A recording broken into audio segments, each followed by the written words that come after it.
오늘 설교 목적을 여러분에게 먼저 말씀드릴게요. 오늘 설교 목적은 중요한 의미가 담겨 있는데, 지난 주간에 우리가 우리 마음의 처소를 제대로 정하자라는 하나님 마음 보았어요. 마음의 자리, 마음의 처소, 마음의 거할 곳을 제대로 정해야 되겠는데, 그것을 막고 있는 결정적인 이유를 먼저 보게 만드는데 오늘 설교 목적이 있어요. 내 마음이 거할 처소가 제대로 있어야 되는데, 정해야 되는데, 그래서 정하지 못하게 만드는 결정적인 이유를 말씀을 통해서 첫 번째 보게 하는데 목적이 있습니다. 그리고 오늘 말씀을 보게 되어지면 말씀이, 다시 말하면 내가 거할 마음이 어디에 거해야 되는가라는 것, 그것을 정확히 들을 때에만 주의 길을 기뻐할 수 있다는 의미가 어떠한 것인지 깨닫게 하는 데 목적이 있어요. 그러니까 우리가 다짐하고 또 마음으로 새겨서 의지를 발휘해서 하나님을 기뻐하시는 인생, 하나님이 기뻐하시는 인생, 주님의 뜻을 받드는 인생, 주님께서 원하시는 그 길로 가야겠다라는 의지가 있어도 그렇게 되지 못해요, 여러분. 그런데 마음이 하나님께 가 있을 때에만 그렇게 된다라는 의미가 어떠한 것인지, 실제가 어떤 것인지 오늘 말씀을 통해서 보게 만들려고 그래요.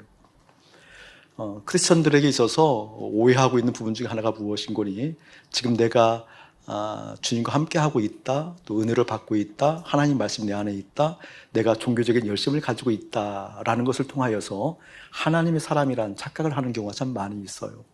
예를 들면 이런 거예요. 사도행전 1장 8절에 보게 되어지면 우리 주님 승천하시기 직전에 말씀하시는 장면이잖아요. 임하면 받고 되리라. 무엇이 임하면? 성령이 임하면 무엇을 받고? 권능을 받고 예루살렘과 유다와 사마리아 땅끝까지 이르러 내 증인이 되리라. 무엇이 되리라? 내 증인이 되리라. 여러분 꼭 새겨야 됩니다. 뭘 새겨야 되는 거니? 성령이 임하게 되어지면 나타나는 열매, 결과가 어떤 거예요? 주님의 증인이 되는 거잖아요. 그러니까 성령이 임해서 권능을 받게 되어지면, 성령의 은사가 임하게 되어지면, 성령이 내주하게 되어져서 성령의 사람이 됐다고 한다면 그 사람에게는 반드시 어떤 열매가 나타나게 되어지는 거니? 주님의 증인으로 드러납니다. 그러니까 여러분 쉽게 분별할 수 있는 거잖아요. 성령 사역자라고 일컬어지는 분들, 성령의 은사가 많아서 수많은 기적과 이사, 능력을 드러내는 분들, 그분들의 열매는 반드시 무엇으로 맺혀지게 되어져 있다? 증인의 삶으로 나타나게 되어져 있다. 과시가 아니에요. 과시가 아니에요. 어떤 힘이 드러나는 그것으로 인해서 하나님의 사람이라고 증명되어지는 게 아니에요. 그 인생이 어떻게 되어졌다? 증인이 되어지는 것으로 나타나게 되어진다라는 거예요. 목사님은 호되게 당한 사람이잖아요.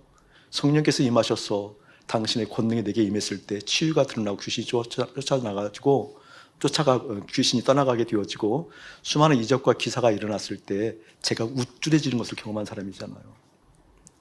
나의 어떠함이 드러나는 것을 경험한 사람이잖아요. 그래서 큰 코 다친 사람이에요. 코도 크지 않은데 저는 몸소 경험한 사람이기 때문에 알지요.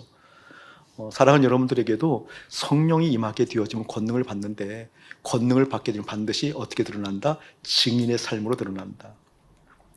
그 성령이 임하는 능력 가지고 내 삶을 윤택하게 만드는, 복이라고 일컬어지는 세상에 가치가 있어야 돼, 가치로 규정되어진 그것이 있어야 돼 라고 복을 빌어주는, 그것이 회복되어지는 차원으로 변질되는 것에 대해서 여러분 구별하고 분별하기를 주님 축복합니다. 근데 주님께서 사도행전 1장 8절 말씀은 어느 때 말씀하시는 거니? 승천하기 직전이라는 거예요. 승천하기 직전. 근데 그 말씀이 나오게 된 배경, 시점이 있어요. 시점. 이것은 사도행전 1장에서 뭐라고 말씀하는 거니? 우리 주님께서 말씀하시잖아요. 내가 이제 승천해. 내가 이제 하나님 보좌 우편에 가게 되거든. 가게 될 때 너희들을 고아처럼 내버려두지 않을 거야. 너희들은 반드시 성령을 기다려야 돼. 기도하면서 기다리거라. 구하면서 기다리거라. 너희들의 마음 가운데 갈급하면서 기다리거라. 그러면 성령께서 오셔서 너희들에게 성령 세례를 베풀 거야. 성령 세례를 베풀었다는 것은 어떤 의미예요, 여러분? 세례를 받았다는 건 어떤 의미예요, 여러분? 채워졌다는 거잖아요. 이 성령으로 채워진다, 그때죠. 성령 세례가. 이 성령으로 채워졌다는 것이 무슨 말인 거예요? 성령이 나를 점령했다는 거죠. 이게 내 마음에 주님의 영으로 가득해진다, 그 뜻이에요. 그러니까 너희들 반드시 기다려야 돼. 떠나면 안 돼. 유대를 떠나면 안 되고 예루살렘을 떠나면 안 돼. 여기서 반드시 성령을 기다리거라 라고 얘기해요. 그때 그 말씀을 듣고 제자들이 사도행전 1장 6절에 보게 되어지면 이렇게 얘기해요. 우와, 성령이 임한데, 성령을 우리 가운데 주신데, 세례를 베푸신데, 성령이 우리를 점령한데, 이러한 생각을 가진 제자들이 뭐라고 얘기했는 거니? 그 생각을 토대로 이렇게 얘기해요. 그러면 주님, 지금 이스라엘의 회복이 이때이니까 성령께서 오셔서 충만케 하고 성령께서 오셔서 나를 지배하고 성령께서 오셔서 나를 가득 채우시는 이때가 이스라엘의 회복함의 때이니까 이렇게 묻는다는 거예요. 그게 사도행전 1장 6절 말씀이에요. 그 말씀을 듣고 나서 우리 예수님이 말씀하신 장면이 사도행전 1장 8절이라는 거예요. 성령이 임하면 너희들이 권능을 받고 예루살렘, 유다, 사마리아 땅끝까지 이르러 내 증인이 되리라. 이야기는 예수님의 아픈 마음이 담겨져 있는 거예요, 사실은. 무슨 말인 거요? 아직도 증인이 되어지지 못하고 그들의 마음의 관심사, 그들의 마음 관심사가 그들이 원하는 것, 이스라엘 회복에 마음에 온통 다 가 있는 그들에게 주님께서 하신 말씀이 사도행전 1장 8절이라는 거예요. 자, 이게 왜 이토록 중요하냐 하면 그 시점은 어떤 시점인 거니? 제자들은 이미 제자 훈련을 마친 상태예요. 공생애를 같이 겪었잖아요. 예수님과 함께 공적인 삶들을 같이 겪게 되어지면서 예수님과 함께 동거동락하게 되어지면서 예수님으로부터 예수님의 가치, 예수님의 생각, 예수님의 뜻, 하나님 나라의 의에 대해서 공생의 기간 동안에 제자 훈련을 다 받은 거예요. 제자 훈련을 받는 말미에 새 계명, 사랑에 대해서 배웠죠. 또 뭘 배우게 되어져요? 발 닦아주는 인생, 이미 우리 공부했죠? 세족식이 갖는 의미들을 배웠잖아요. 발 닦아주는 인생에 대해서 배웠어요, 이미. 그렇게 제자 훈련을 완벽하게 마친 그들이 거기서 끝난 것이 아니라 그것이 그냥 훈련으로서만 이해되어진 것이 아니라 실제 마음으로부터 동의되어져야 되니까 십자가를 같이 경험하게 되어지잖아요. 십자가에서 끝났나요? 아니요. 부활도 같이 경험한 이들이에요. 사도행전 1장이라는 것은 예수님의 제자들이 예수님과 함께 제자 훈련을 마쳤고 십자가를 통과했고 그리고 부활을 경험했어요. 그들에게 말씀하고 있는 거거든요. 그들에게 기다려라, 성령이 오시게 될 거야 라고 얘기하는데, 그런 경험을 했던 제자들이다 할지라도 제자들의 마음에는 어디가 있었다는 거예요? 그들의 필요, 그들이 원하는 이스라엘의 회복함이 이때이니까, 가정이 행복해지는 것이 이때이니까, 내 삶의 건강이 회복되는 것이 이때이니까. 어떤 때? 성령께서 오셔서 나를 점령하고 성령의 기름 부음이 있고 성령의 은사가 임하고 성령께서 강권으로 역사하신다는 그때라고 일컬어진 그때, 내가 은혜 받는 그때가 이스라엘의 회복함이 이때이니까 라고 이야기하고 있다는 거예요. 그러니까 지금 크리스찬들에게는 무엇을 우리가 살펴봐야 되는 거니? 제자 훈련을 하고 십자가를 경험하고 부활을 했다 할지라도 그들의 마음의 관심사가 어디에 있는가 살펴보지 아니하면, 십자가를 경험하고 부활을 경험했다 할지라도 내 마음의 향방, 흐름을 제대로 읽어내릴 수 없다고 한다면, 오늘 제자들과 똑같이 그러한 경험을 다 했던 사람들이 이스라엘의 회복, 이스라엘의 해방이 이때냐고 오히려 묻는 어처구니 없는 일들이 발생한다, 그 뜻입니다. 저는 사랑하는 교회에 마음의 흐름들을 알게 하시고 마음의 향방을 정확하게 파악하게 하셔서 지금 예수님과 함께하고 있는가를 보게 하신 우리 주님을 찬양할 따름입니다. 여러분들이 제자 훈련을 받고 생각 가치가 바뀌어져서 머리에는 확정이 일어나고 십자가의 복음 가운데 십자가에서 예수님과 함께 연합하여 죽었다고 선언하며 나는 예수님과 함께 부활했음을 믿는 믿음이라 할지라도 우리의 마음의 향방은 전혀 딴 곳을 향할 수 있다는 그런 각성이 일어나기를 예수에게 촉구합니다. 오늘 그런 배경이 그런 배경. 그러니까 오늘 말씀을 통해서 그걸 봐야 된다는 거예요. 왜 이토록 어처구니 없는 일들이 일어나는가? 왜 제자 훈련을 마쳤고 십자가를 경험했고 부활했음에도 불구하고 왜 이런 일들이 일어나게 되는가? 그것을 정확하게 오늘 말씀을 통해서 헤아리려고 하는 것입니다. 자, 오늘 말씀 다시 한번 우리 합독 한번 하기를 원해요. 23장 26절 말씀. 이 말씀은 원래 오늘 신학생들에게 주신 말씀이에요. 올해 신학생들에게 주신 말씀이고, 또 이 말씀을 우리 토부가 우리 원영학교 아이들이 지금 암송 찬양을 하게 되어 지금 선포하고 시작했네. 이 말씀을 선포하고 시작했죠. 저는 여러분들이 동일하게 주시는 말씀으로 받기를 축복해요. 저를 한번 보실래요? 저를 보시면서 암송해 같이. 내 아들아, 내 아들아, 내 마음을 나에게 주며 내 눈으로 내 길을 즐거워할지어다. 알 수 있겠죠? 자, 그 말씀 가지고 오늘 말씀을 살펴보려고 그래요. 첫 번째는 내 아들아라고 얘기해요. 내 아들아. 저는 이 음성이 너무나 좋아요. 저를 한번 보세요. 그냥 보시고. 오늘 시간이 좀 길 수도 있어요, 여러분. 점심도 없는데 시간이 오늘 길어요. 감동 주시면 1시간 반, 그리고 감동이 떨어지게 되면 2시간 반까지 갈 수 있는 내용의 분량이에요. 실제. 내 아들아라고 하는 저는 이 어감이 너무 좋아요. 행복해요. 주님께서 저에게 아들이라고 부르면 너무 좋아요. 내 아들아라고 얘기하면 제가 각성되어지는 게 있어요. 깨달아지는 게 있어요. 돌이켜지는 게 있어요.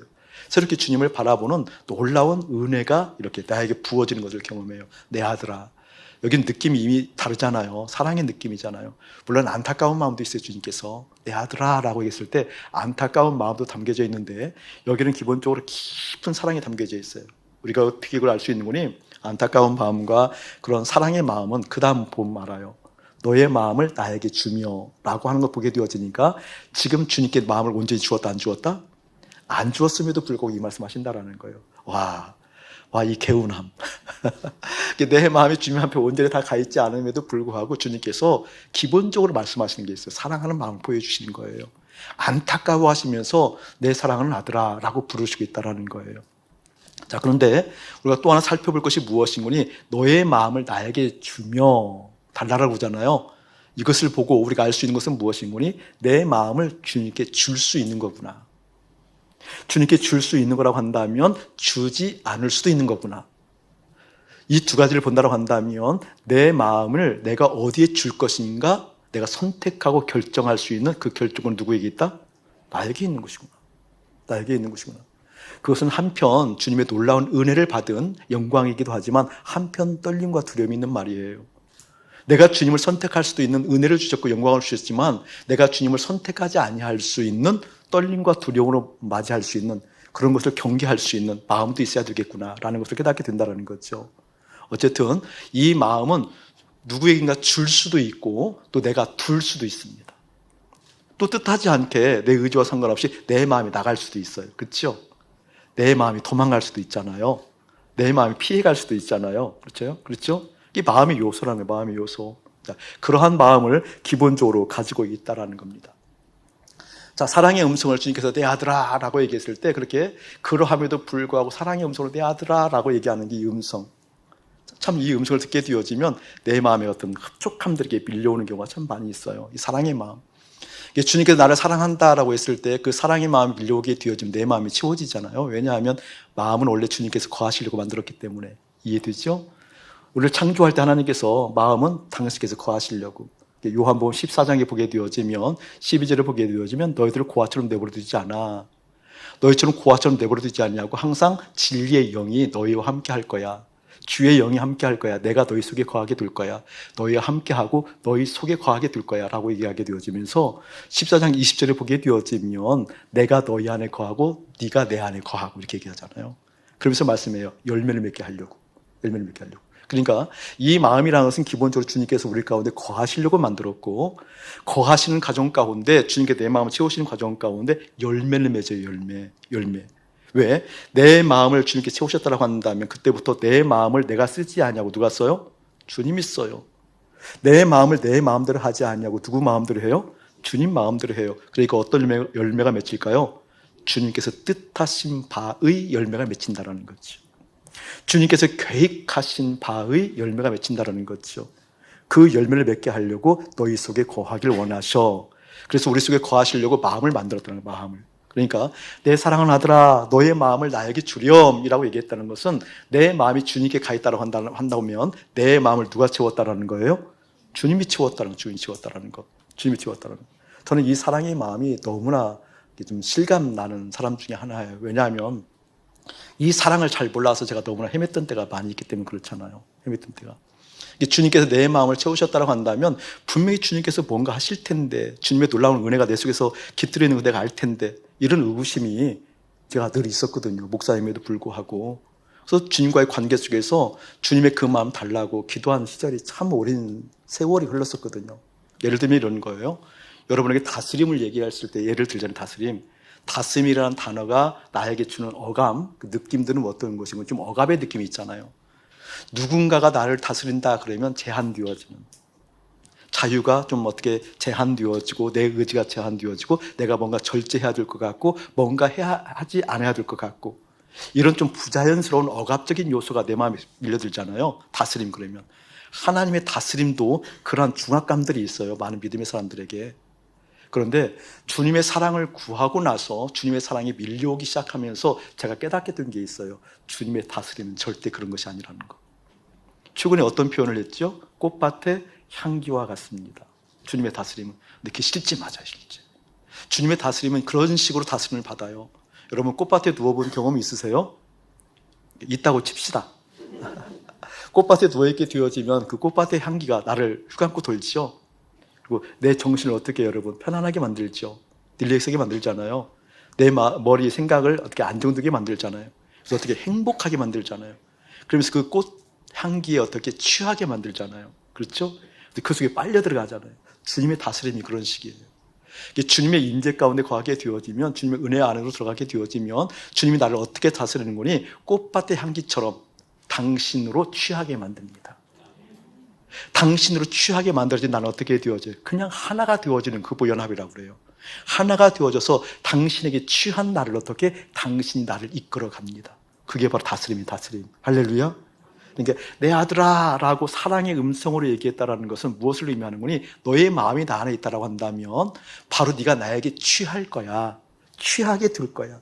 꽃밭의 향기처럼 봄날의 햇살처럼 그렇게 되어지는 것을 경험하게 될 거야. 그때 어떻게?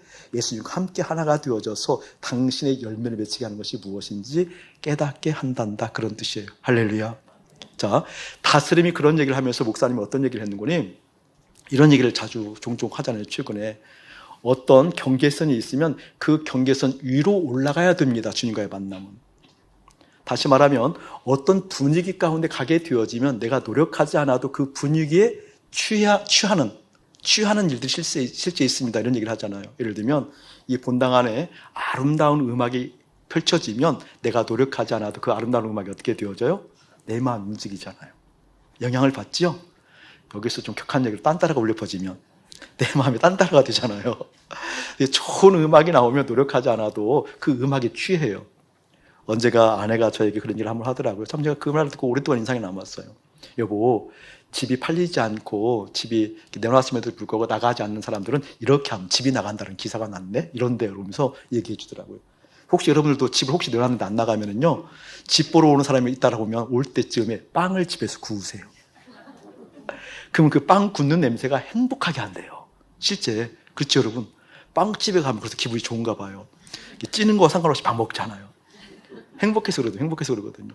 그러니까 뭔가 노력하지 않아도 취하는 경향이 있어요. 주님의 세계도 똑같아요. 주님의 세계도 어느 정도 위로 올라가게 되어지면 노력하지 않아도 주님의 임재를 탑니다. 이게 뭐 영적 기류라고 그래요. 그 영적 기류를 타야 돼요. 내가 노력하지 않아도 주님의 임재 가운데 머문다니까요. 주님의 뜻 안에 머문다니까요. 주님께서 하심들 가운데 내가 따라가게 되어진다니까요. 아멘. 이것 보고 영의식이라고, 영의식. 영의식이라는 얘기가 어떤 의미고 이런 의미예요.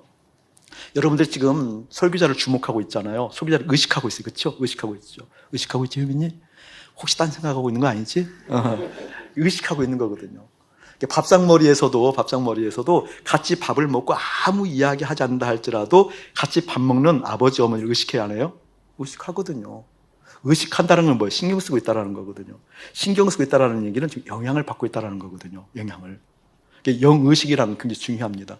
우리가 싫은 사람이든 싫지 않은 사람이든 그 공간에 같이 있게 되면 의식하는 게 있잖아요. 의식하는 게. 신경이 쓰여요. 신경이 쓰인 만큼 마음에 영향을 받는 거죠. 영의식도 똑같아요. 영의식도 영적인 세계로 들어가게 되어지면 하나님을 의식해요. 하나님을 의식되어져요. 그러니까 지금 아무 이야기 하지 않고 있다 할지라도 영의식 안으로 들어가게 되어지면 하나님을 의식한다니까요. 하나님의 의식되어지는 사람만 유혹으로부터 자유스러워지기 시작합니다. 하나님의 의식되어지는 사람만 설령 유혹 가운데 흔들렸다 할지라도 돌이킬 수 있는 힘이 생깁니다. 하나님의 의식이 있는 사람만, 영의식이 있는 사람만 실제로 돌이키는 힘뿐만 아니라 어떤 힘이 있을까요? 자기의 마음을 추스리고 자기의 생각을 추스리고 주님 바라봐야지, 게으르면 안 되지, 그래 주님의 놀라운 사랑과 은혜 가운데 거해야 되지 라고 자기를 정비하고 정돈할 수 있는 능력이 생긴다. 할렐루야. 그게 어느 순간에 올라가야 돼요. 그런데 그렇게 어느 경계선까지 올라가려고 하면 여러분, 올라가기 전까지는 노력이 필요해요. 노력. 애씀이 필요해요. 애씀. 말씀 안으로 머물고 말씀 안으로 들어가고 말씀이 흘러가고 말씀의 역사를 경험할 수 있는 그 노력이 필요하다니까요. 그것을 좀 거칠게, 여러분이 기운을 빼는 의미는 아니지만 기운 빠질 정도로 거칠게 성경에서 표현할 때는 뭐라고 얘기하는 거니? 피 흘리기까지 싸워라. 피 흘리기까지 싸워라. 그래서 그런 노력 가운데, 그런 경계선 가운데 넘어가게 되어서 알게 되어지면 어떻게? 노력하지 않아도 그 영적인 기류를 타는 것이 영적 세계입니다. 영적 세계는 실제입니다. 아멘. 근데 그토록 노력하고 올라갔는데 떨어지는 경우가 있어요. 또 오히려 어떻게 떨어진다고요? 두 가지 얘기했었죠. 죄와 게으름. 죄와 게으름. 그래서 죄는 어떻게 하는 거예요? 날마다 회개한다라고 했잖아요. 나는 날마다 죽노라 고백했던 바울처럼 날마다 회개하는 것이 중요한 거예요. 여러분, 죄를 얘기할 때 죄는 죄로 부를 수 있는 실제가 여러분 가운데 있어야 돼요. 아멘. 내가 설령 죄 가운데 있다 할지라도 그 죄를 외면하면 안 돼요. 죄를 죄라고 불러줘야 돼요. 죄인을 죄인이라고 불러줘야 돼요. 대표적인 예를, 목사님의 예를 들었어요. 성소수자, 이런 말은 악한 거예요. 동성애면 동성애지 양성애면 양성애인 거지. 그것을 죄라고 부르지 않기 위해서 어떻게 교묘하게 바꾸는 성소수자, 이런 얘기들 하나님 진노하십니다. 여러분, 물론 이 예배는 방송을 타겠지만 방송을 타도 할 수 없는 거예요. 죄는 죄라고 명확하게 불러야 됩니다. 죄를 죄라고 명확하게 부른다는 것은 죄를 죄라고 인정했다라는 거잖아요. 인지했다라는 거잖아요. 죄를 죄라고 인지할 때에만 믿음의 사람들은 돌이킬 수 있는 힘이 생기기 시작합니다. 아멘. 그때 돌이켜서 주님 앞에 나가고 발버둥 치는 가정 가운데, 노력하고 애쓰고 땀 흘리고 피 흘리게 싸우는 가정 가운데 어떻게? 주님께서 말씀하신 그 경계선으로 올라가. 어떻게? 주님의 그 임재 가운데 노력하지 않아도 내 영의식이 깨어있어. 주님의 다스림 가운데, 주님의 권능 가운데, 주님의 사랑 가운데, 주님의 은혜 가운데, 주님의 만지심 가운데, 주님의 뜻 가운데, 주님의 기쁨 가운데 꼭 7번 넘어야 해요. 채워질 주님이 축복해요. 축복해요. 그런 의미가 사랑이에요. 사랑. 근데 이 사랑에 대해서 목사님께 목말라 했던 시절이 있었다니까요. 왜냐하면 주님과의 관계 속에서 이 주님의 사랑이 일깨워진다고 한다면 내가 뭔가 내 속에 달라질 텐데, 나는 열심히 있는 건 분명히 했거든요. 그 주님을 사랑해야 된다는 당위성은 분명히 했는데 내 속은 여전히 시끄럽고 내 속은 여전히 싸움판이고 내 속은 여전히 괴로워하는 모습들이 참 이해가 안 됐어요. 제가. 그래서 주님 앞에 묻는 거예요. 묻게 되는 과정 가운데 성경을 보면 재미있어 하는데 화가 나요. 질투가 나요. 시기가 나요. 제가 가장 질투했던 대상이 다윗이에요. 막 다윗 보기도 싫었어요. 왜냐하면 다윗은 생각해보면, 똑같이 생각해보면 나랑 똑같은 죄인이거든요. 다윗도 조건 갖춰주면 죄짓대 뭐. 그렇지? 하나님이 사랑한다고 얘기했던 다윗도, 마음에 흡족했다는 다윗도 조건이 갖추어지니까 죄를 짓더라고요. 저는 아니에요. 어쨌든 제가 너무 막 나갔죠? 우리 다윗 선배님이나 저나 똑같은 성정을 가진 인간이에요. 그런데 다윗은 온 우주 만물을 통하여 하나님의 영광을 봤다고 얘기하잖아요. 그게 그토록 샘나더라고요. 근데 그거 알 것 같은데 나는 실감이 안 나는 거예요. 이제 실감이 안 나니까 하나님 앞에 묻기 시작했던 거죠. 묻기 시작하는 거죠. 하나님, 다윗도 알고 보면 주님께 이렇게 사랑한 다윗은 분명히 있고 다윗의 심장에 대해서 저한테 말씀을 많이 하셨는데, 다윗의 심장을 가졌다 하더라도 넘어진 게 다윗이었는데, 그럼에도 불구하고 다윗은 우주 만물을 통하여서 어디든지 하나님의 영광을 보았다고, 하나님의 가득함을 보았다고, 하나님의 사랑을 보았다고, 하나님의 놀라운 은혜를 보았다고 얘기하는데 저는 왜 실감이 안 나냐고요. 그래서 안 나기 시작하니까 그냥 샘만 부리고서는 안 되겠더라고요. 투정만 해서는 안 되겠더라고요. 그래서 기도하기 시작한 거잖아요. 그 사랑 깨닫게 해달라고. 그 사랑 알게 해달라고. 여러분, 이게 단순한 시간들 아니었어요. 하루 아니요. 일주일 아니요. 한 달 아니요. 1년? 훨씬 넘는 시간들이었어요. 주님의 사랑을 구했을 때, 그때 주님께서 그토록 오랜 시간 부르짖었던 것에 비례해서는 너무 짧게 말씀하셨어요. 사랑하면 보인단다. 근데 이 짧은 단어가 확 터진 거예요. 확 터진 거예요. 확 터진 거예요. 아, 주님과 사랑의 관계를 통해서 그게 이루어진 것이었구나. 주님과의 그 사랑의 관계를 통해서 실제 그것이 실감나고 실제 되었던 것이구나. 그때부터는 여러 기도 제목 중에 하나가 사랑하면 보인단다, 그 뜻을 갖는 주님 사랑을 알게 해주세요 기도 제목이 아니었다니까요. 그때도 자세히 잘 몰랐기 때문에 염려, 근심을 해결하려고 하는 문제 해결의 기도가 많았지만 지금은 아니죠. 지금은요, 주님 사랑하는 것을 알게 해주세요가 가장 큰 제목 중에 하나, 가장 큰 기도 제목이에요. 가장 큰 기도 제목. 여러분에게 그 의미가 일어나기를 예수님이 축복합니다. 그것을 깨닫게 되어지면서 실제 보게 된 거예요. 온 우주에 가득한 주님의 영광이 실제 눈에 띄기 시작하는 거예요. 그런 의미가 내 아들아 라는 그런 뜻이에요. 내 아들아, 네가 지금 나에게 마음을 두고 있지 않지만 네 마음이 내게 오고 있다고 한다면, 내 마음에 왔다고 한다면 그때에서 비로소 온 우주에 가득 찬 나의 영광을 볼 수 있단다. 아멘. 여러분, 그 의미가 깨달아졌으면 참 좋겠습니다. 할렐루야. 그런 의미를 가지고 있었던 거고요. 목사님이 가끔 여러분에게 또 이야기하는 것 중에 하나가 이런 거잖아요. 얼마 전에 엽서에서도 영이 맑으면 예쁘단다. 영이 맑으면 예쁘단다. 근데 영이 맑으면 예쁘단다는 걸 다른 것이 아니라 하나님을 사랑하면. 그런데 하나님을 사랑한다는 것이 무엇을 말하는 거니? 내가 그 키를 가지고 있다는 거예요. 내가 하나님을 사랑하면 영이 맑아진다는 것이 무엇인지, 하나님께 나에게 이쁘다라는 것이 무엇인지 깨닫게 된단다. 그렇기 때문에 내가 사랑하는 것은 열쇠와 마찬가지란다. 아멘. 하나님을 사랑함으로 말미암아 주님께서 나에게 다가오시는 그 살가운 감정뿐만 아니고, 주님께서 열어주신 세상이 보여지는 것뿐만 아니고, 주님께서 하신 일이 무엇인지 한 사람 한 사람 일깨워줬으면 참 좋겠습니다. 그렇게 말씀하시면서 말씀하셔요. 너의 마음을 나에게 주며, 너의 마음을 나에게 주며. 자, 이 말씀 보게 되어지니까 아직 마음을 주지 않았다는 걸 전제하기도 하고, 또한 마음을 어떻게 줄 수 있다는 거잖아요. 둘 수 있다는 것을 의미해요. 둘 수 있다는 것을 의미해요. 자, 내 마음을 어디인가 둘 수 있고 줄 수 있다는 것은 내 마음을 두고 준 곳으로부터 영향을 받는다는 것이 지난주의 말씀이었죠. 그렇죠? 내가 어디인가 내 마음이 가 있어요. 그럼 가 있는 그곳으로부터 내 마음이 영향을 받아요, 반드시. 그것이 깊어지면은요, 그것이 점령하잖아요. 그래서 지난주에 돈에 대해서 예화를 들었을 것 같아요. 돈에 대해서 내 마음이 가 있으면, 돈에 대해서 내 마음을 주게 되어지면, 돈에 내 마음을 빼앗기게 되어지면, 그래서 돈에 내 마음이 달라붙어 있게 되어지면 반드시 어떤 영향을 받는다? 돈으로부터 영향을 받는다. 여러분들 참 이상해요. 우리는 의식하지 않지만 정말 확고한 믿음이 어떻게 보게 되어지면 주님보다 더 확고한 믿음이 그것이 아닌가 싶어요. 그래서 요한계시록에도 마지막까지 그 싸움을 하게 만들어진지 모르겠어요. 여러분, 돈에 대한 확고한 믿음이 있죠? 없으면 죽는다는 확고한 믿음 있잖아요. 좀 확고한 믿음 생겼잖아요, 여러분. 그 확고한 거거든요. 요한계시록의 마지막까지 싸우는 것이 재물이에요, 여러분. 물씬 아세요, 여러분? 근데 생각해보자고. 돈, 화폐가 언제부터 시작되어졌어요? 태초에서부터 시작됐네요? 화폐 역사가 많지 않아요. 진화론 쪽 관점으로 보게 되면 물물교환, 이런 개념들을 자꾸 얘기하는데, 그것은 이제 진화론 쪽 관점이고, 실제 역사적 관점으로 보게 되어지면 화폐가 생긴 지 얼마나 됐냐고요? 얼마나 됐어요, 여러분? 수천 년이 지났나요? 아니에요. 과정 가운데 생긴 그 화폐가, 돈이 얼마나 확고한 믿음이 우리 가운데 있는지 모른다니까요. 왜? 거기에 마음이 가 있기 때문에 그래요. 거기에 마음을 주었기 때문에 그래요.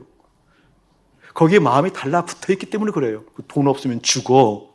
아니, 돈 없으면 못 살아. 아니, 돈 없으면 나고자야. 아니, 돈 없으면 그리고 패배자지. 돈 없으면 인정 못 받아. 이게 확고하게 있는 거거든요. 이게 마음이 지금 어디인가 가 있어요. 두었어요. 주었어요. 달라붙어 있게 되어지면 영향을 받게 되어져 있어요. 지난주 극단적인 예도 들었어요. 원수도 마찬가지다. 원수에게 마음 빼앗기면, 원수에게 마음 주면, 원수에게 마음 붙어 있으면 어떻게 되어져요, 여러분? 그 원수로부터 영향을 받는다니까요. 어떻게 영향을 받아요? 저걸 어떻게 죽여? 저걸 어떻게 함정을 놔? 저걸 어떻게 골탕을 먹여? 다 빼앗기는 것이라니까요. 극단적인 두 예를 들은 거예요. 돈과 원수의 예를 들은 거예요. 사랑도 마찬가지예요. 자식도 마찬가지예요. 여러분이 성공하고자 하는 어떤 욕구도 마찬가지예요. 그것에 마음이 가 있게 되어지면 반드시 영향을 받는다는 겁니다. 주님이 그걸 아셔서 사랑의 언어로 얘기하시는 거예요. 사랑하는 내 아들아, 너의 마음은 나에게 있어야 된단다. 아멘. 너의 마음은 나에게 있어야 된단다. 너의 마음이 나에게 있게 됐을 때 내 뜻이 이해가 될 뿐만 아니라 내 뜻을 기뻐할 뿐만 아니라 내 뜻이 이루어지는 역사를 경험하게 된단다. 할렐루야. 여러분, 이 마음을 왜 만드셨다고 하나님께서요? 거하시려고. 그러니까 이 마음의 크기는 누구의 크기예요? 사실은 하나님의 크기예요. 과언 아니에요, 여러분. 이 마음은 돈이 수백조가 있다 하더라도 만족되지 않아요. 미국 대통령이라도 트럼프 얼마나 취해요. 제가 곧잘 참게 말을 과격하게 할 때가 많아요. 어쨌든 세계 인류의 최고의 권력을 쥐었다 할지라도 만족이 되어지지 않는 거라니까요. 왜? 이 마음은 주님이 계셔야만 만족되기 때문에. 자, 주님이 내 마음에 가득 채워졌다는 뜻이에요. 계신다라는 거죠. 내가 주님께 마음을 두고 주님께서 내 마음에 오셔서 내 마음을 채웠다는 것은 가득 채워졌다. 이것을 영광이라고 얘기합니다. 영광을 몇 번 여러분 계속 다른 가서 설명하고 있는 거예요. 영광은 1등 관계 영광 아니에요. 내가 삶의 자리에서 1등을 차지한 그 1등을 했다고 주님 영광 받으세요. 절대 그 영광 아니에요. 주님이 무슨 필요가 있어요, 그게요. 내가 대통령이 됐어요. 내가 국가 대항전 1등 갔어요. 그게 주님께 뭐가 필요 있어요? 영광은 뭐라고요? 1등 했던 것보다 주님이 내 마음에 더 가득합니다. 이게 영광이에요. 할렐루야. 이게 영광이에요. 그렇기 때문에 너의 마음을 나에게 주렴이라고 했다는 것은 하나님 크기만큼의 이 마음을 주님께 드렸어요. 그렇기 때문에 이것은 무슨 말일까요? 주님의 영광을 받았다는 것이고 주님이 내 마음에 가득 채워졌다는 것이고 주님께서 내 마음에 가득 채워졌기 때문에 주님께서 나를 그때부터 어떻게 당신의 뜻대로 나를 운용할 수 있다는 의미입니다. 아멘.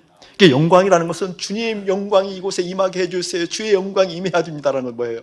주님으로 가득 채워졌다는 거예요. 이 공간에 있는 무엇이? 내 마음이 주님으로 채워졌기 때문에 이제 누구의 뜻대로 내가 살아가는 거예요? 주님께서 나를 운행하시는 거예요. 주님께서 나를 사용하시는 거예요. 주님께서 나를 이끌어 가시는 거예요. 바로 그것을 주님께서 사랑의 언어로 내 아들아 너의 마음을 나에게 주렴이라고 얘기하고 있다는 겁니다. 할렐루야. 자, 이렇게 주님의 마음으로 채워지게 되어지면 깨닫게 되는 게 있어요. 깨닫게 되어지는 거. 이제 분별에 대해서 계속 강조하지만 또 강조하고 또 강조해요. 우리가 오늘 점심을 이제 안 먹잖아요. 네, 제가 아침 회사 문자를 엽서를 여러분에게 보냈어요. 왜냐하면 오랜 시간 기도를 한 거예요. 제가 어제 이런 고양시의 이런 제재 현황에 대해서 듣고 나서 마음이 상했어요. 그동안은 이렇게 주님의 마음으로 인내를 하고 주님의 마음으로 그냥 이렇게 덕을 세워야지. 그럼 크리스찬들 덕을 세우는 거지라는 마음이 있었는데 어제는 좀 화가 났어요. 화가 나더라고요. 이분들이 너무 쉽게 한다. 물론 이게 절박한 마음도 아는데 너무나 쉽게 한다. 그리고 그 다음 수가 보이고 또 그 다음 수까지 보이니까 마음이 굉장히 좀 어려웠어요. 마음이 어려웠어요. 왜 어려운 거니? 주님을 생각하니까 마음이 어려워진 거였잖아요. 주님을 바라보니까 주님이 일을 하는데 왜 방해가 되어져? 주님이 일을 한다고 마음이 어려워진 거잖아요. 그러니까 마음이 어려워지니까 어떤 생각이 드는 거니? 에이, 내 갈 길 간다 이제. 너희들 술을 내가 진작부터 알았지만 이제 내 갈 길 간다. 밥 먹는다. 속으로 판다. 얼굴들이 막 굳어져. 속으로 판다. 이제 내 길 간다. 이렇게 했는데 이제 마음이 안 시원해지는 거예요. 밤새도록 기도해도 안 시원해지는 거예요. 마음이 안 시원해지면 뭔가 문제가 있다는 거 알잖아요. 그래서 밥을 안 먹기로 했으면 아침에 보내는 거예요. 그 의미가 어떤 의미인가? 이런 의미였다는 것이 아니라 지금 나는 주님의 일을 한다고 주님을 생각한다고 주님의 선한 뜻을 구한다고 했지만 내 마음 가운데 그 문제가 가득했던 거였지 주님의 영광, 주님이 가득한 것이 아니었다 그 뜻이에요. 이해되세요 여러분? 그런 단순한 논리로 그냥 안 먹는다 그 뜻이었어요. 이건 정치적인 복잡한 생각이 들어가 있는 것이 아니에요. 제 결론은 항상 선명합니다. 주님이 가득한가 가득하지 않는가. 아멘. 주님이 가득하면 맞아요. 주님이 가득하면 내 상식을 뛰어넘을 때도 있어요. 이해 안 될 때도 있어요. 주님이 가득하면 분명한 상식에 선할 때도 있어요. 그래서 정한 거라니까요. 그래서 내 마음이 계속 불편하면 주님께서 뭔가 하실 때는 불편할 리가 없는데 내 마음이 채워지면 주님이 가득하면 사랑의 음성을 듣는 건데 그 어떠한 것보다 사랑의 마음을 듣는 건데 내 마음이 이렇게 불편해서 어떻게 주님 나 계속 밀고 나가는 건 맞는 것 같은데 어떻게 해요? 계속 다른 음성 안 하고 불편해요. 그러면 안 먹여는 것이 맞네. 덕을 세우는 것이 맞네. 아직까지는. 그런 거예요. 이해되세요, 여러분? 그러니까 분별이라는 뭐예요? 선과 악의 문제가 아니다. 그 뜻이에요. 선보다 내 마음에 주님이 채워져 있느냐. 선과 악은 무슨 의미라고 그랬어요? 범죄할 때 선악과를 따먹은 결과라고 그랬어요. 선악과를 따먹기 때문에 선과 악에 대해서 분명하다니까요, 여러분. 주님이 분명한 게 아니라니까요. 선악과를 따먹을 때는 무엇이 분명했어요, 여러분? 인간이 무엇이 분명했어요? 주님이 분명했다니까요. 선악과를 따먹은 다음에는요, 선과 악에 민감해요. 그래서 인간 스스로 생각한 선과 악은 기준은 항상 바뀌는데, 시대에 따라 바뀌게 되어지는데, 심지어 그것을 당연하게 여기고 동성애가 죄가 아니라고 얘기하는 이 지경까지, 그 선하다고까지 왔는데, 그 선악의 기준은 항상 그것을 움직이게 되어지면 그게 어떻게 된다는 거예요? 타락한 인간의 결과라는 거예요. 선악에 민감하다는 건 시대에 따라 다르진다니까요. 지금 동성애 선하지 않다는 운동이 전 세계로 일어나고 있는 거잖아요. 이 결과는 어떻게 되어지는 거예요? 동성애는 선하다는 결과를 맺게 되어지는 거잖아요. 앞으로는요. 법률이 제정되어지면. 선악을 구별해서 구별되는 게 아니라니까요. 내 마음에 주님이 계신가예요. 그것 보고 영광이라고 그래요. 그래서 주님 말씀하시는 거라니까요. 너의 마음을 나에게 주며 사랑하는 아들아, 그 사랑을 알아야 된단다. 너의 마음은 내가 거하려고 만들었단다. 너의 마음이 내 안에 있고 내가 너 안에 있었을 때 그때 나의 열매가 맺힌단다. 요한복음 14장 말씀이에요. 그때 비로소 너의 열매가 무엇인지, 너의 사람들이 무엇인지, 너의 본분이 무엇인지, 너의 행복이 무엇인지, 너의 기쁨이 무엇인지, 노력하지 않아도 그 기쁨 가운데 들어가져 있는 꽃밭의 향기와 같은 주님의 다스림이 무엇인지 아는, 봄날의 햇살과 같은 주님의 실제 역사가 무엇인지 아는 영광을 보게 된단다. 너의 그 마음을 나에게 주여. 할렐루야. 여러분, 그 은혜가 더 되어지길 예수님 축복해요. 자, 그 실제로 예를 들어볼게요. 크리스찬들이 내 마음이 주님께 가 있어야 되는데, 주님께 가 있는 그것을 먼저 확인하기보다는 어떤 믿음의 행위들을, 그러니까 그 크리스찬의 본분, 그러면 그 마음을 먼저 헤아리고 알아야 되는데, 어떤 일에 대한 결과에 집착하는 이런 경향들이 많이 있어서 주님의 마음과 동떨어지는 것이 참 많아요. 민수기 13장에 보게 되어지면 가나안 정탐을 하잖아요. 12명의 정탐꾼들이 가나안을 정탐하잖아요. 정탐하는 것뿐만 아니라 정탐 40일간 하고 나서 정탐을 보고하는 내용.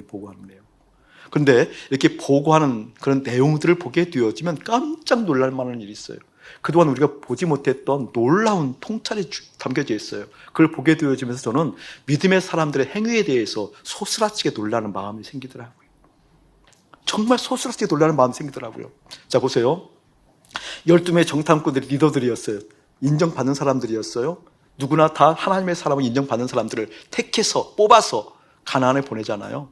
40일 동안 정탐하고 이들이 돌아왔어요. 돌아왔을 때 여러분이 계속해서 같은 예를 드리지만 또 여러분 잘 들으셔야 돼요. 이들이 와서 보고할 때, 이들이 왔을 때 이제 대접도 잘하고 왔을 거 아니에요. 이들이 육류를 먹었다 그러면 뭘 먹었을까요? 메추라기. 새는 육류가 아니에요? 온 이제 있었던 모세와 더불어서 많은 사람들이 이제 그 12명 정탐꾼 왔을 때 수고하고 노력했으니까 일단 먼저 요기를 해야 될 거 아니에요? 육류로 남아있는 있는 육류가 있다고 하면 육류가 뭐예요? 메추라기. 그 메추라기 주님께서 직접 공급하신 고기예요. 맞죠? 그 사막에 직접 공급하신. 그럼 그 메추라기 혹시 떨어졌다고 쳐요. 그럼 타선책으로 뭘 먹였을까요? 누가 주신 거예요? 하나님 직접 공급하신 것을 먹었습니다. 그렇죠? 그러면 그때 보고하는 그 자리가 낮이었다라고 한다면 하늘에 뭐가 있었을까요? 구름 기둥. 사막이니까 뜨거워 기를 수가 없으니까 주님께서 어떻게 했어요? 구름 기둥을 맨날 주셨잖아요. 그러니까 보고하는 그 시간이 낮이었으면 하늘에 무엇이 있었다? 구름 기둥이 있었다. 밤이었으면 불기둥이 있었다. 그러니까 지금 12명의 정탐꾼들이 정탐하고 와서 오는 과정 가운데도 마찬가지, 그것도 마찬가지였지만 와서는 더 실제적으로 먹으면서 그런 거예요. 아, 이게 하나님께서, 만군의 주 여호와 하나님께서 10가지 재앙을 다 뿌리치시고 이기시고 홍해를 건너서 이것까지 인도했던 그 하나님께서 직접 먹이신 것을 보는 순간이잖아요. 먹는 순간이잖아요. 하늘의 구름을 보게 되어지면서 실제 주님의 임재를 경험한 거잖아요. 그런 그들이 어떤 보고를 하냐고요? 객관적 현실 보고를 합니다. 여러분, 저를 보셔야 돼요. 중요한 대목이에요. 그들이 악한 보고라 우리가 이해하는데, 악한 보고라는 것이 여러분이 가지고 있는 가치에 의하면 악한 보고가 아니에요. 성경은 악한 보고가 현실 보고를 악한 보고지요. 우리는 그 현실 보고를 지극히 정상이라고 얘기하고 지혜라고 오히려 얘기하잖아요. 근데 그들이 주님의 임재 가운데 있었음에도 불구하고 현실을 그대로 얘기한다니까요. 가나안 가보니까 주님께서 약속하신 것과 마찬가지로 정말 젖과 꿀이 흐르더라. 포도새가 이만하더라. 혼자는 도저히 들고 갈 수 없어서 두 사람이 어깨에 걸매질 정도로 포도송이가 그러더라. 실제 기름진 땅들이 있더라 라고 보고하면서 뭐라고요? 똑같은 현실을 얘기한다니까요. 근데 우리보다 뛰어난 사람들이더라. 네피림 거인들이 살더라. 군사가 잘 정비되어 있더라.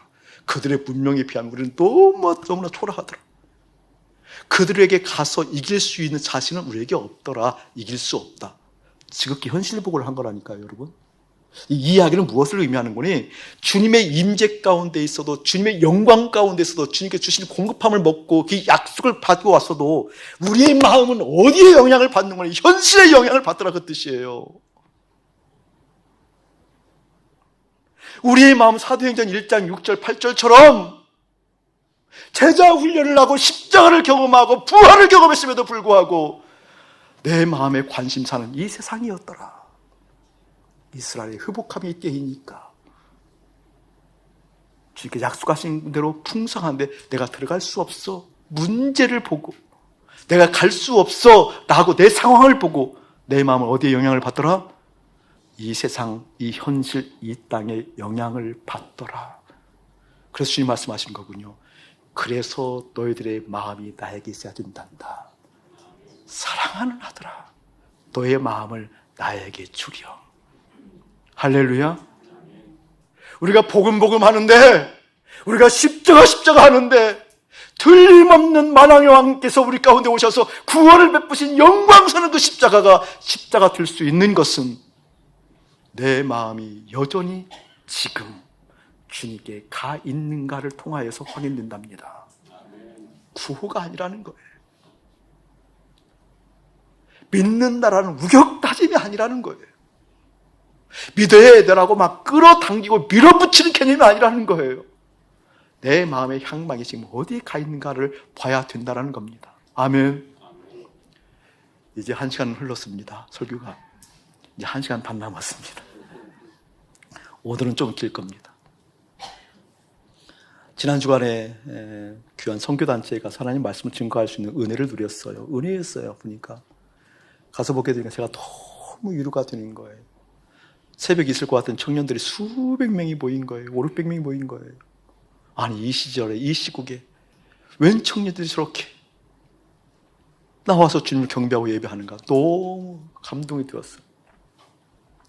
책임감사들이랑 이제 점심 먹으면서 이야기하게 되어지는데 그 모인 사람들 중에 4분의 1 정도는 간사들이라고 하더라고요. 간사들. 거의 200명 안 되더니 그 숫자가 육박하는 거죠. 간사들이라고. 도대체 어떤 간사들이냐라고 물어보게 되어지니까 이분들은 어떤 사람들인 거니? 다른 사람들이 아니고 미전도 종조국 그 선교사를 가기 위해서 훈련받고 있는 선교사 지망생들이라고 하더라고요. 깜짝 놀랐죠. 미전도 그 지역에 선교사로 파송되기 위해서 이쪽 열심히 내는 친구들이 있구나. 너무 감동이 뜨겁더라고요. 그들의 얘기를 들으니까 훈련 과정 중에 하나가 7년 동안 공동체 생활을 하는 것이 있대요. 7시간 아니에요. 일주일 말고 7개월 말고 7년을 이제 훈련하는데 그런 과정에 있는 친구들이 온 거예요. 4분의 1 정도가. 나머지 300여 명들은 청년들, 일반 청년들이고. 그러니까 얼마나 그 분위기가 참 좋았겠냐고요. 참 놀랍더라고요. 그런 은혜 가정 가운데 제가 물었어요. 도대체 나를 어떻게 알고 초대를 했는가? 어떻게 나를 추구했냐 하니까 그 책임 간사가 그러더라고요. 그 섭외 담당하는 책임 간사가 목사님 유튜브를 통해서 알게 됐습니다. 유튜브를 통해서 알게 됐대요. 그래서 유튜브를 지난 가을부터 듣기 시작하면서 이렇게 결정을 했노라고. 그 배경을 보니까 제가 알겠더라고요. 여러분 그 정도 헌신하는 친구들이잖아요. 7년 동안 공동체생활을 하고 미전도 지역을 향해서 마음을 품고 거기서 선교지 개척을 하는 이 친구들의 마음이 얼마나 뜨겁고 전심이냐고요. 전심이죠, 전심. 그러함에도 불구하고 삶은 삶이더라. 여러분 삶 가운데 주님 말씀 볼 수 있는 그런 은혜 가운데 여러분 있다라는 것, 여러분 놀라운 은혜입니다. 그런 헌신을 다짐하고 그런 전심을 향해서 주님 앞에 왔다 할지라도 삶 속에서 부딪히고 삶 속에서 영향받는 사도행전 1장 6절의 제자들과 같은 모습들이, 민수기 13장과 같은 12명 중에서 10명과 같은 정서가 그들에게 있었다, 그 뜻이에요. 그래서 주님께서 마음 이야기를 하고 복음 중에서도 마음으로 확인하지 않으면 안 된다는 그 얘기를 본격적으로 하는 목사가 필요했구나라는 것을 알겠더라니까요. 알겠더라니까요. 얼마나 큰 은혜가 임했는지 몰라요. 얼마나 저도 그렇고 그들도 가운데 얼마나 주님의 큰 은혜가, 위로가 임했는지 몰라요. 그렇구나. 우리의 마음들을 지금 살피지 않냐면, 우리의 마음이 어디에 가 있는 것을 지금 보지 못한다고 한다면 주님의 인재 가운데 있다 할지라도 어떻게 현실의 마음을 빼앗길 수밖에 없는 우리의 실존이구나. 주님, 그 실존 깨닫게 해주세요. 그 실존 깨트려 주세요라고 하늘을 깨트리는 기도가 있었다니까요. 전 여러분에게 그런 은혜가 일어나길 축복합니다.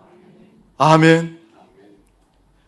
십자가를 경험하고 부활을 경험하고 제자 훈련을 마친 그들에게 지금 승천에 임박한 그 순간에 이스라엘의 회복함이 이때이니까 라고 이야기하는 어처구니였느냐.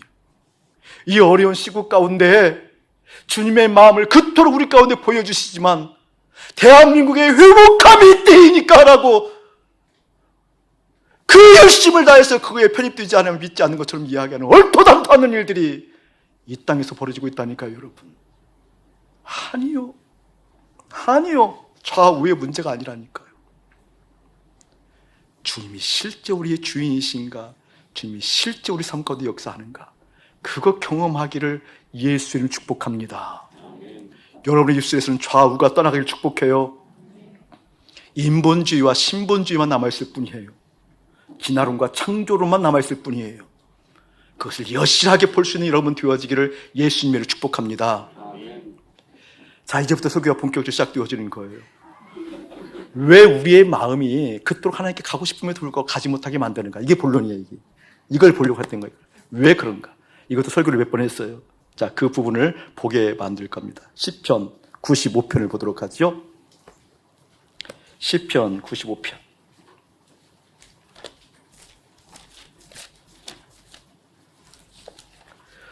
가만히 보니까 우리 설문 회장님이 와서 지금 앉아 계시네요. 제가 오늘 11시 예배 오시라고 초청을 했는데 와 계셨네. 인제서 눈에 띄네요.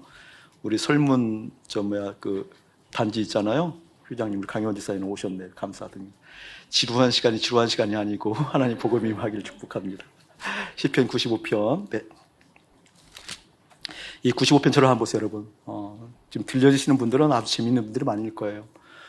찬송시에 찬송시, 주님을 찬양하고 기뻐하고 영광스러운 주의 안식일에 대해서 노래하는 찬송시인데, 그 찬송시를 쭉 얘기하면서 6절부터 한번 볼게요. 6절. 오라 우리가 굽혀 경배하며 우리를 지으신 여호와 앞에 무릎을 꿇자라고 찬송하면서, 그는 우리의 하나님이시오 우리는 그가 기르시는 백성이며 그의 손이 돌보시는 양이기 때문이라.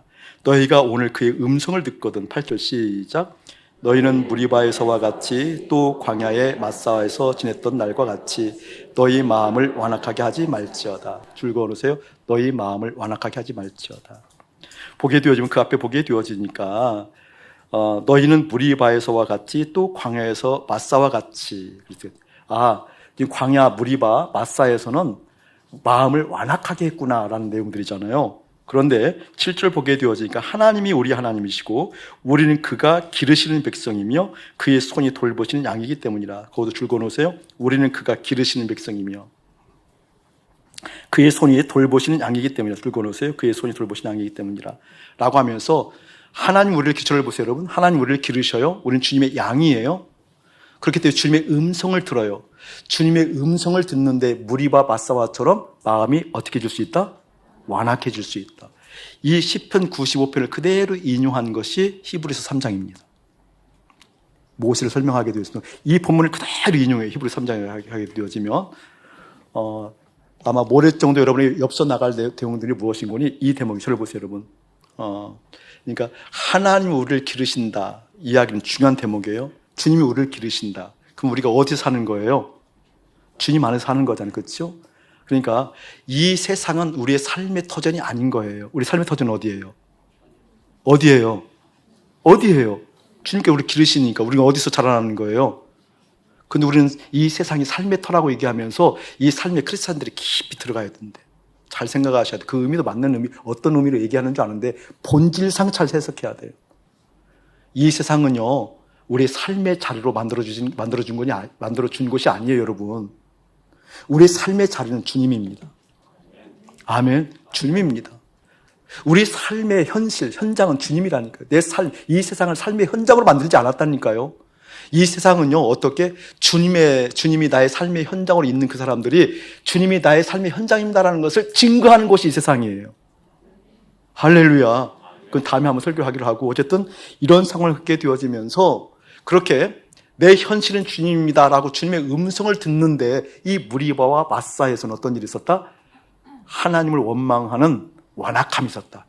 그 배경이 출애굽기 17장이에요. 몇 분 설교했던 장면. 자, 출애굽기 17장으로 넘어가 봅니다. 출애굽기 17장. 출애굽기 17장 넘어가 보시기 바랍니다. 1절 볼게요. 1절. 출애굽기 17장 1절. 이스라엘 자손의 온 회중이 여호와의 명령대로 신광야에서 떠나, 명령대로 떠났어요. 누가 명령을 받든 거죠. 명령대로 떠났기 때문에 명령을 받든 거예요. 명령을 들은 거예요. 신광야에서 떠나 그 노정대로 행하여 르비딤의 장막을 쳤으나 백성이 마실 물이 없는지라. 줄 거놓으세요. 백성이 마실 물이 없는지라. 자, 저를 보세요, 여러분. 하나님의 명령을 듣고 떠났어요. 그대로 행했어요. 행했는데 그 결과가 어떻게 되었는거니? 마실 물이 없대요. 하나님 말씀을 들었어요. 하나님 말씀을 순종했어요. 하나님 말씀을 따라갔어요. 하나님 말씀을 중심으로 믿었어요. 그런데 그 결과가 풍요로운 것이 아니었고 어떻게 되었더라? 마실 물이 없더라. 마실 물이 없더라. 그걸 기억하시고요. 이때 마실 물이 없게 되었을 때 어떤 일이 나는거니? 백성이 모세와 다투어 이르되 우리에게 물을 주어 마시게 하라. 모세가 그들에게 이르되 너희가 어찌하여 나와 다투느냐? 너희가 어찌하여 여호와를 시험하느냐? 라고 쭉 이야기하게 되어지면서 7절 시작. 그가 그곳 이름을 마사 또는 무리바라 불렀으니 이는 이스라엘 자손이 다투었으며 또는 그들이 여호와를 시험하여 이르기를 여호와께서 우리 중에 계신가 안 계신가 하였음이라. 좀 속도를 내도록 하겠습니다. 들어보세요, 여러분. 주님의 약속의 말씀을 믿었대요. 따라갔어요. 명령을 따라갔대요. 순종했어요. 따라갔더니 마실 물이 없대요. 아, 현실 속에서 부족함의 문제가 생기니까, 현실 속에서 마실 물이 없게 생기니까 다툼이 일어나는구나. 모세와 다투는구나. 목사와 다투는구나. 교우들끼리 다투는구나. 믿음의 사람들끼리 다투는구나. 어떻게 다툰다? 피 흘릴까지 다투어요. 죽이려고까지 하잖아요. 돌을 쳐 죽이려고 하잖아요. 그러니까 보세요, 여러분. 하나님의 약속을 믿고 가나안 땅을 향해서 그 약속을 믿고 감에도 불구하고 현실의 문제가 닥칠 때에는 싸우는구나. 갈라지는구나. 피 터지게 싸우는 거구나. 여러분 기억하셔야 돼요. 이때가 어느 때예요 지금? 출애굽을 경험한 때라고 했잖아요. 10가지 재앙을 경험했다니까요. 전무후무한 홍해가 갈라지는 역사도 경험했다니까요. 하나님의 초자연적인 역사를 직접 경험한 이들이라니까요. 생생하게 하나님의 역사를 경험했어요. 생생하게 하나님의 은혜가 있어요. 은사가 있어요. 생생하게 하나님의 뜻이 있어요. 그럼에도 불구하고 현실의 문제가 어려워지니까 바뀌는구나. 하나님의 강력한 그 은혜를 경험하고 그 능력을 경험했음에도 불구하고 현실에 마실 물이 없으니까 하나님을 대적하는구나. 출애굽이라는 것은 구원을 의미해요. 구원받은 백성들이 그러는 거구나. 구원받은 백성이 월급 2달 못 받으면 눈 돌아갈 수 있겠구나. 구원받은 백성들이 돈이 말라서 3개월, 4개월 지나면 주님 배반하고 칼 들을 수 있겠구나. 그 뜻이에요. 믿음이면 다냐? 믿음이 단 것이 이것이냐? 얼마든지 그럴 수 있겠구나. 그게 시편 95편이고요. 히브리서 3장이라니까. 그 배경이 이 17장. 그러면서 지금 뭐라고 얘기하는 저를 보세요. 그러면서 이걸 얘기하는 거예요. 두 가지로 살펴보면 이미 설교를 작년에도 순종의 전문가가 보게 되면 잘 나와 있어요. 이 설명. 부분적으로 나와 있어요. 통으로 나오는 거 제가 완악함에 대해서 또 올해 설명할 때 다른 의미에서 묶어서 설명하는 거예요. 보세요, 여러분. 두 가지 개념 생각해야 돼요. 한 가지 개념은 무엇인고니?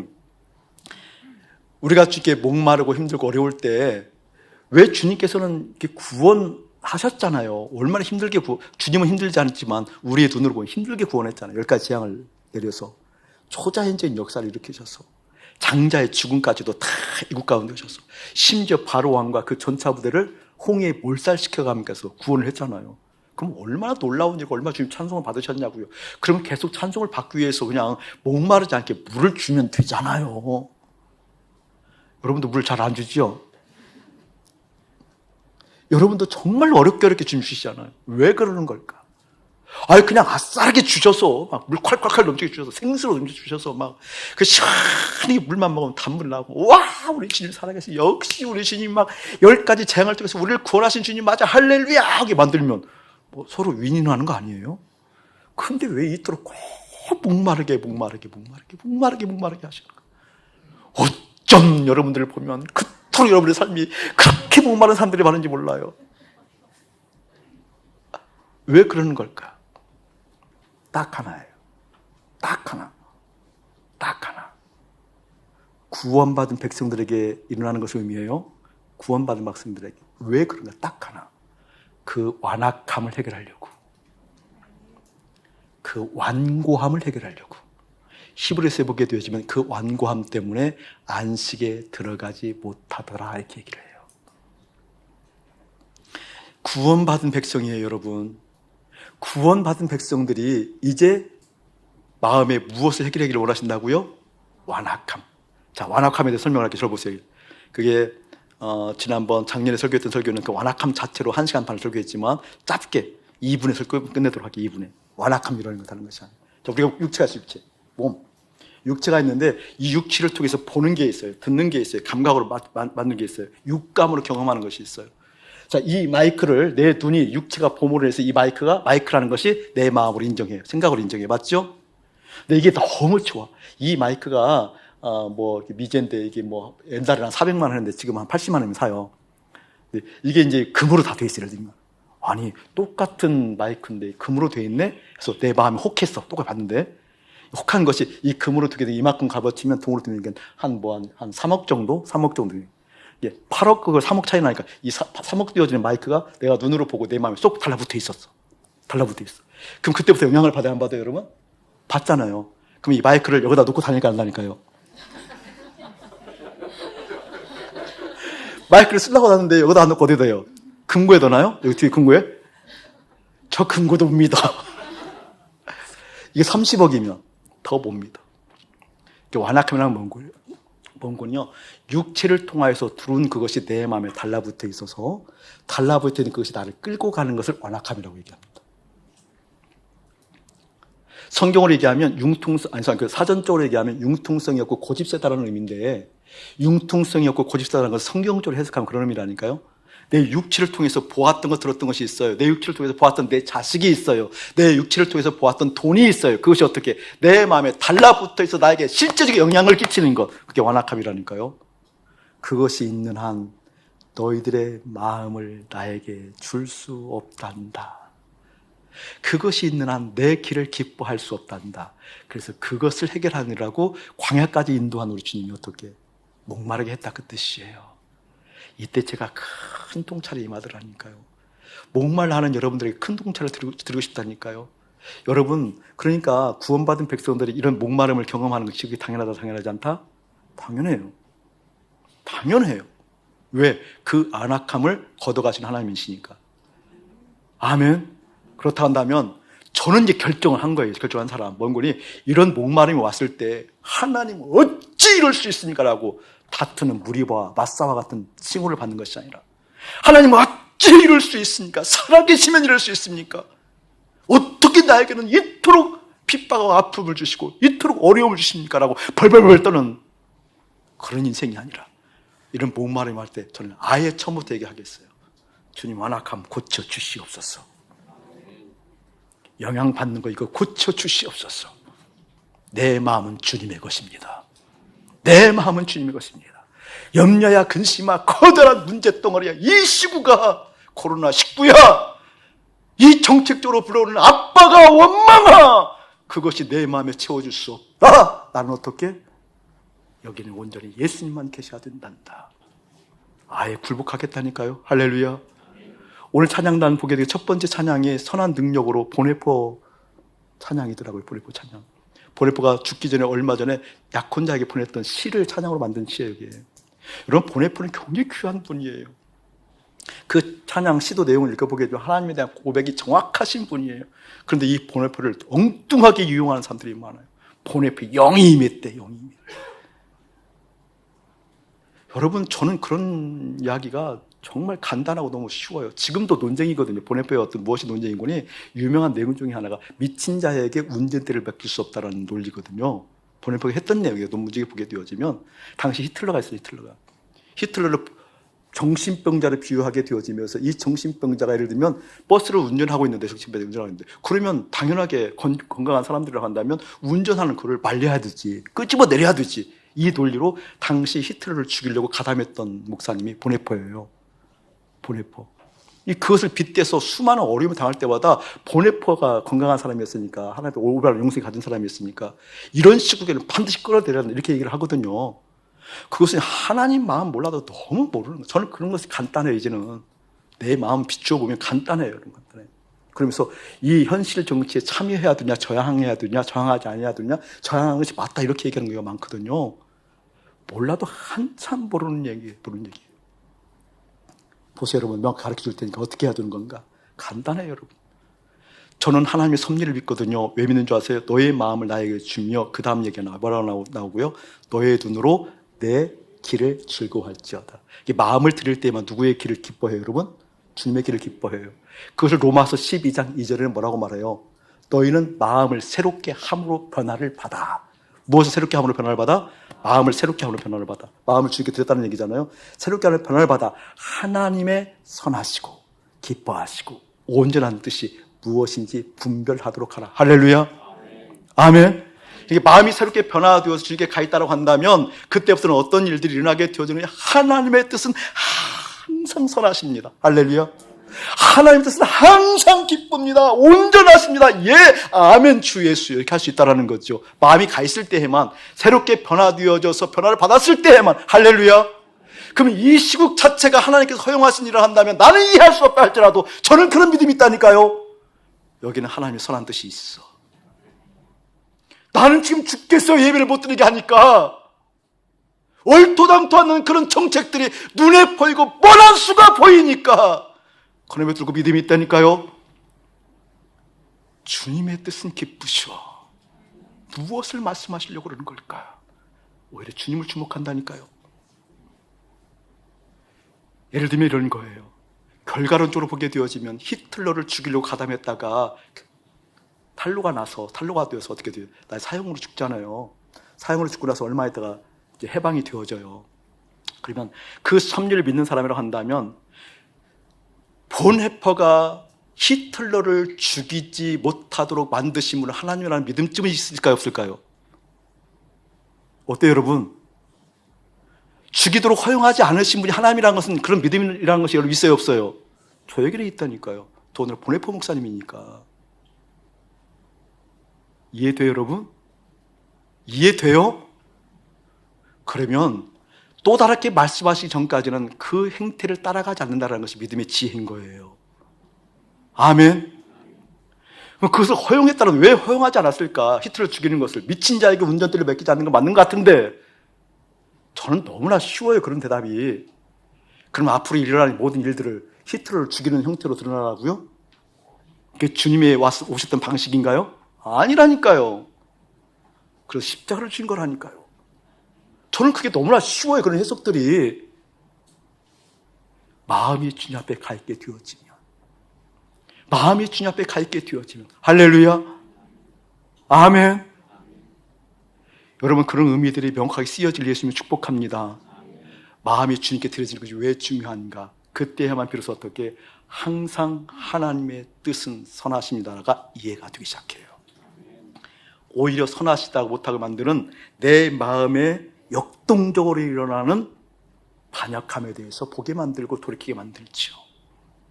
주님의 뜻은 항상 즐겁다라는 그 의미가 나는 그렇지 못함에 대해서 오히려 이 문제에 집착하는 나의 완악함을 보게 만들지요. 하나님 뜻은 온전하게 이루어집니다 라는 그 이루어짐에 대해서 반작용이 일어나는, 내 뜻이 즐거워야 되는데, 내 뜻이 기뻐야 되는데, 내 뜻이 이루어져야 되는데 하고 내 뜻을 즐거워하기 위해서 주님을 갖다 쓰는 믿음 아닌 믿음으로 여겨지는 이 세대의 악함들이 일깨워지게 되어지는 것이죠. 그래서 어떻게 너의 마음을 나에게 달라라고 말씀하신다는 겁니다. 이 의미가 실제 여러분에게 일어나기를 예수님을 축복합니다. 아멘. 여러분 상태가 마지막까지 온 것 같아요. 30분 더 남았어요. 그 의미를 꼭 되새기를 축복해요. 그때만 비로소 어떻게 꽃밭에서의 향기와 같은 봄날의 햇살과 같은 그 하나님의 다스림 안으로 들어가 예 주님 말씀하옵소서 여기 있습니다라고 어떻게 진자리든 마른 자리든 기쁜 자리든 기쁘지 않은 자리든 예 주님이면 됩니다라고 달려가는, 영어 한마디 못하는 사람이 외국 사람이 오는 곳에 통역관으로 갈 수 있는, 기꺼이 갈 수 있는, 밥을 하라 했다가 네 했다가 하지 말으면 네 하지 말아 할 수 있는 것이 조금 더 불편하지 않는, 어제 고민된 걸 하기가 뭔지 아세요? 식사 준비 다 했는데 하지 말라고 그러면 불편할 수 있는 사람도 있고, 또 이 시국에 꼭 먹어서 불편할 사람들이 있는데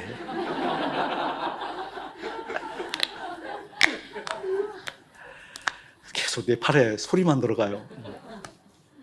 깨달아지를 축복합니다. 그 완악함에 끌려다니지 아니하고 주님 마음 볼 수 있는 이 놀라운 복음, 이 놀라운 주님과 함께하는 은혜 주셨사오니 주님 그 마음 따라갑니다. 내 아들아 라고 부르는 감옥에 대해서 충분히 말씀드렸습니다. 내 아들아 라고 불렀다는 것은 세상으로부터 주님에게로 부른 또 하나의 의미가 있습니다. 주님께서 부르셨다는 것은 당신의 사랑을 먹고 당신의 품에 있고 당신께서 하신 대로 바라볼 수 있도록 함께 동행하자는 거죠. 그것을 우리의 용어로 바꾸면 따라가는 삶이에요. 나를 따르라. 내 양은 내 음성을 듣고 나를 따르느니라 라고 같은 말입니다. 똑같은 이야기 또 한 번 할게요. 주님 따라간다고 했을 때 어디까지 따라갈 거예요? 사도행전 1장 6절처럼 공생애까지만요? 십자가까지만요? 부활까지만요? 아니요. 우리는 하늘 보좌 우편까지 따라가는 사람들입니다. 주님을 따라간다고 했을 때 어디까지 우리가 따라가냐고요? 공생애 안에 온갖 기적과 이사를 봤던 그것에만요? 아니요. 그렇지 않아요. 하늘 보좌까지 따라갔다는 것은 에베소 2장과 마찬가지로 함께 일으키심을 받아, 함께 올리심을 받아 하늘 보좌에 있다고 말씀하시는 거거든요. 근데 내 몸은 실존적으로 여기 있잖아요. 어떻게 따라간다고 여러분? 마음이 따라가잖아요. 그럼 내 마음이 무엇을 보았다라는 거예요? 하늘을 보았다라는 거예요. 하늘을 본 사람이, 하늘을 경험한 사람이, 하늘을 습득한 사람이, 하늘이 마음이 있는 사람이 이 땅에 와서 이 땅에 미련을 가지라라고 할 수 있냐고요? 없다니까요. 이 땅에 미련 갖고 있는 사람들에게 얘기할 수 있죠. 미련 가질 필요 없어. 이 땅에 온 에너지를 품고 있는 사람에게 얘기할 수 있겠죠. 그럴 이유 하등이 없어. 아멘. 그게 바로 내 길을 너의 눈으로 즐거워하여라 그 뜻이에요. 그 말이 천국을 봤다 그 뜻이에요. 그 말이 항상 하나님의 뜻은 옳고 선하고 아름다워 온전해 라고 믿고 오늘을 주님이 계신가 안 계신가를 확인하면서 살아간다는 거예요. 무엇이 그토록 즐거움만 추구하세요? 무엇이 그토록 여러분의 마음이 기쁘지 않다라고 그것만 그렇게 울고 계세요? 주님이 계신 것 확인하면 새로워진 역사 볼 거예요. 아멘. 그게 진자리든 마른 자리든 상관없이 그 어디나 하나님 나라라는 의미가 우리 삶 가운데 깃들어 주님께서 하신 대로 보게 될 줄 믿습니다. 이제는 우리 주 예수 그리스도의 은혜와 우리 아버지 하나님의 극진하신 사랑하심과 성령 하나님의 감화감동 교통하심이 오늘 주님을 바라보고 또 바라보아 제대로 처리할 것 처리하기를 원하는 거룩한 백성들 가운데 이대로부터 영원무궁토록 함께할지어다. 아멘.